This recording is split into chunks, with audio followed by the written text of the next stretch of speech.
이 끝단은 끝없는 미로 어서와요 기묘한 유랑 끝단 여긴 진실과 거짓이 뒤섞인 땅 피아노가 울리고 바이올린이 그렇게 아들은 무사히 깨어났다. 하지만 그녀와의 모든 기억이 손목에 새겨져 있던 하나의 붉은 줄과 같이 깨끗이 지워진 듯 아무것도 기억하지 못했다.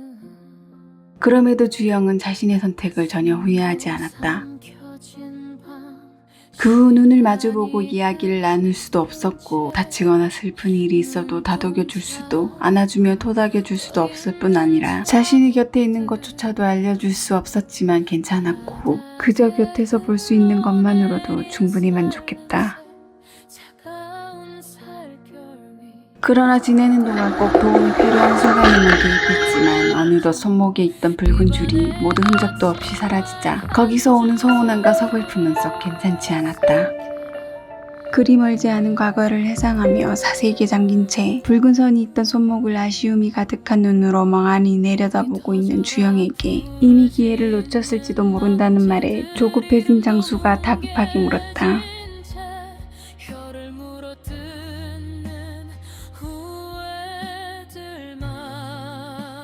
그런 그의 마음을 헤아린 그녀는 그동안 공허한 어둠과 이승을 떠돌며 병원으로 가는 지름길은 물론이고 앞기나 먼 길을 피해가는 안전한 길을 파악하고 있었기에 자신이 직접 그들을 인도해 주기로 했다.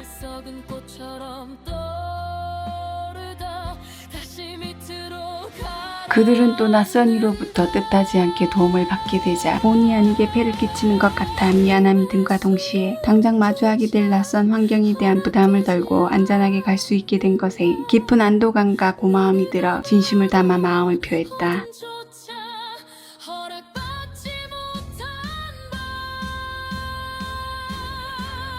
주영은 거기서 멈추지 않고 가는 동안 경험에서 나온 필요한 조언들도 아낌없이 해주었다. 단 상인에 대한 정보는 조금 더 고려해보고 결정하기 위해 일단은 보류했다. 물론 원한다면 굳이 숨길 생각은 없지만 그로 인해 자신이 감당해야 할 죄책감의 무게 또한 무시할 수 없기에 신중을 기할 수밖에 없었다. 일행은 그녀 덕에 빠르고 수월하게 원하던 목적지까진 별탈 없이 무사히 도착했다.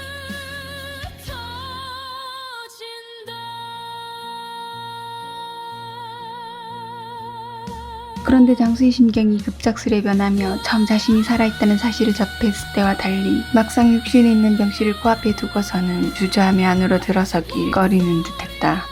그런 까닭은 그 순간 갑자기 긴 시간 주인을 잃고 텅 빈 껍데기로만 있었을 육신을 생각하니 덜컥 겁이나 쉽게 발길이 떨어지지 않았던 것이었다.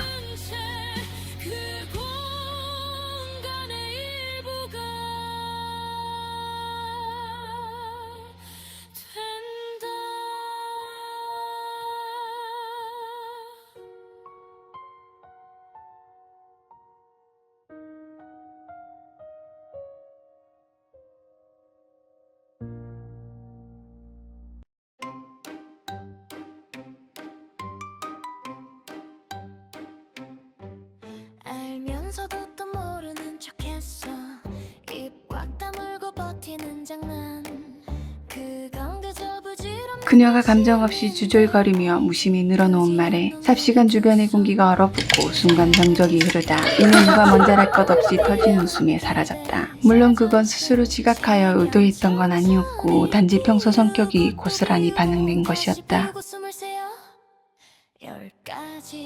어쨌건 다소 유쾌하게 변한 분위기에 겁이라는 것이 한결 줄어든 장수는 혼자 영문을 모르겠다는 듯 어리둥절해하는 주영과 그런 모습을 재밌어하는 혜주와 연재를 뒤로하고 약간의 긴장감이 실린 발길을 안으로 옮겼다. 그러자 그녀들도 무의식적으로 일제히 하던 걸 멈추었고 덩달아 긴장감을 실은 후는 그를 쫓다 문 안으로 완전히 모습을 감추자 뒤따라 들어갔다.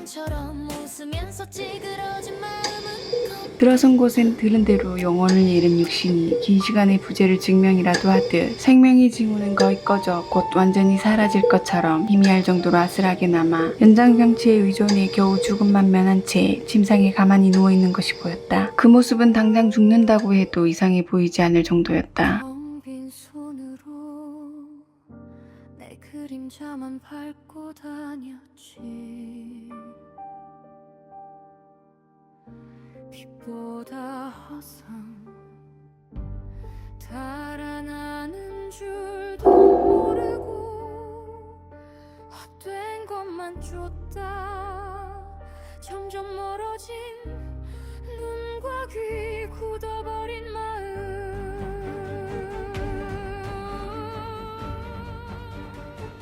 여전히 감정을 빼고 한 주영의 냉정한 말에 그 자리에 있는 모두가 암묵적으로 동의하는 듯 누구도 반박하지 못한 채 그저 말없이 땅이 꺼져라 한숨만 내쉴 뿐이었다.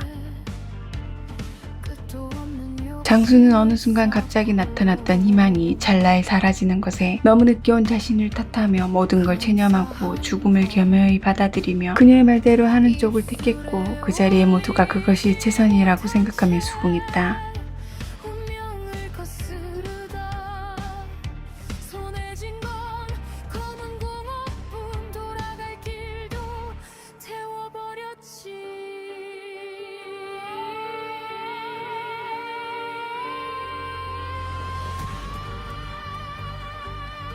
당연히 나올 답을 알면서도 그저 상투적으로 무심히 묻는 주영의 말에 역시나 장수하해주는 예사롭게 듣고 답했지만 웬일인지 연지는 조금 머뭇거리다 대충 얼버무렸다. 하지만 아무도 그런 그녀를 눈여겨보지 않아 눈치챌 순 없었다. 그들은 이제 각자의 목적지로 뿔뿔이 흩어지기 위해 잠깐이었지만 특별했던 인연을 갈무리 지으려 작별을 구하려 했다.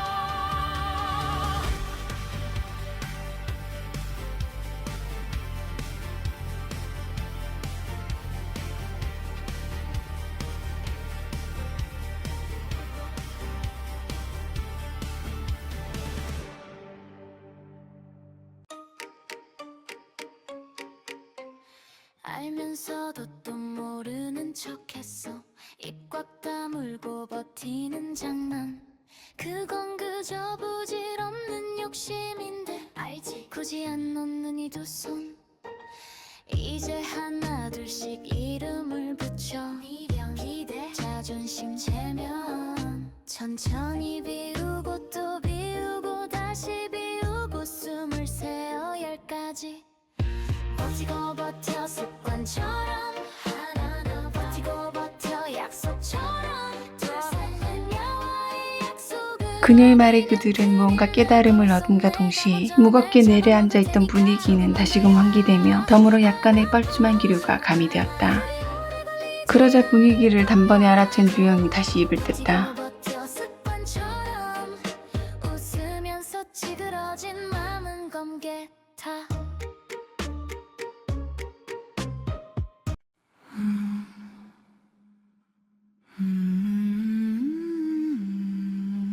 그건 한동안 전혀 생각하지 않고 있던, 아니 잊고 있었던 현실을 다시 상기시키는 질문이었다.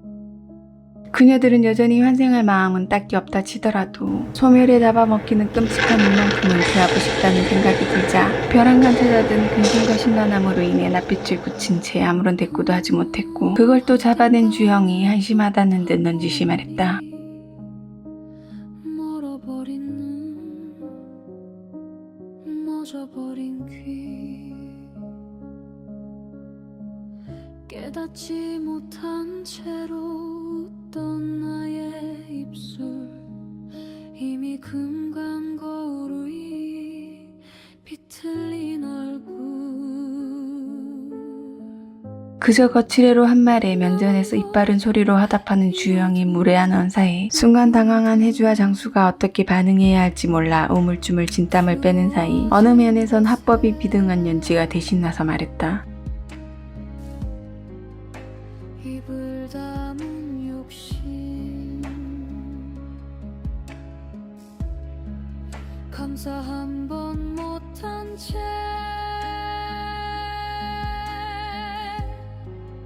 손만 키웠지.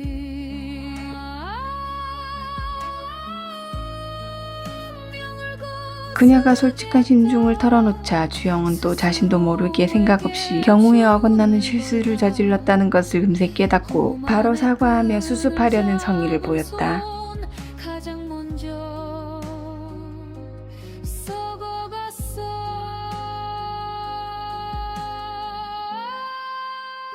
남은 건 이 어둠 나뿐이다.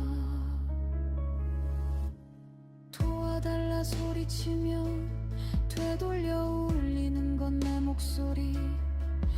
해주는 사과라고 하는 말이 그다지 시원치 않았지만 더 분위기가 나빠지는 걸 원치 않았기에 단지 화제를 전환하려 별 기대 없이 물은 것이었는데 의외의 답을 들을 수 있었다.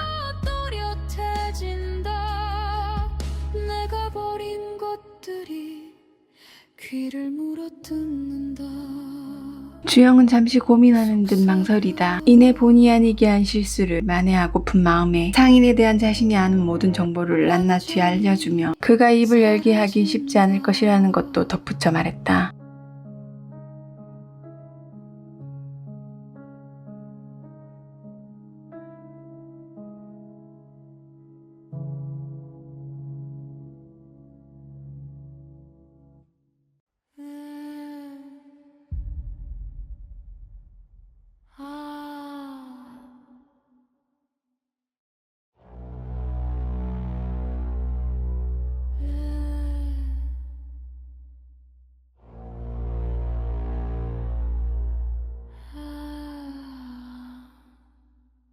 숨 막힌 이 밤 눈을 떠도 장수와 같이 궁금증과 호기심이 어린 눈으로 자신만을 뚫어지게 보는 시선들을 마주한 주영은 태연하고 담담하게 상인과의 일을 과감없이 이야기했다.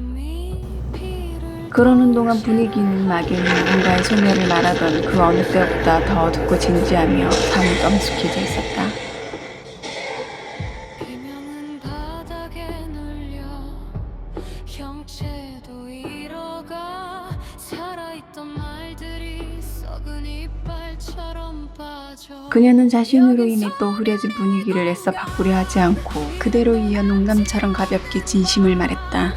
울부짖는 마차들 목이 터져도 돌아오지 못해 휘그러지는 통곡 고요만 더 깊어질 뿐 허우적대는 죽은 살.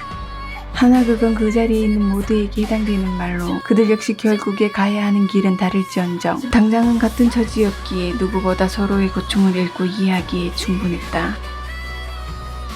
소멸의 공간 여긴 끝도 시작도 아니야.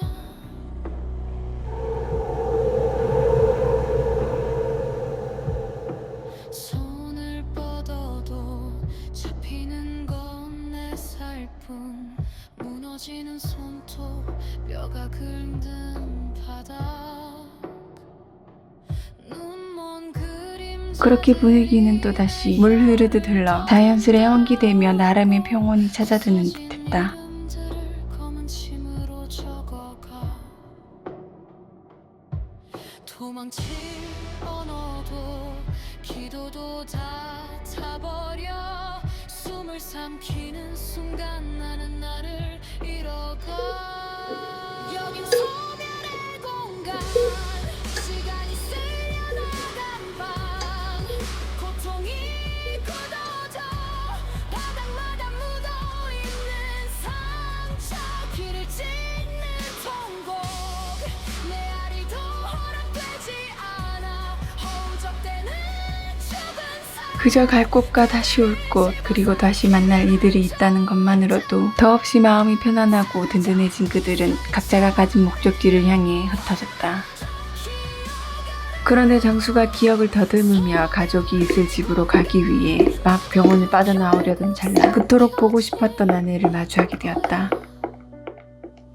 그녀는 병원을 들어서자마자 매우 익숙한 걸음으로 곧장 한 곳만을 향했고 그는 황급히 뒤쫓으며 들리지 않는 이름을 연거푸 되뇌었다. 살아있던 적이 있니 이 지옥 그러나 그의 말은 전혀 들을 수도 그를 볼 수도 없는 가연은 당연히 아무것도 모른 채 장수의 육신이 홀로 지키고 있을 병실로 쟁걸음을 하고 묵묵히 향했다. 공간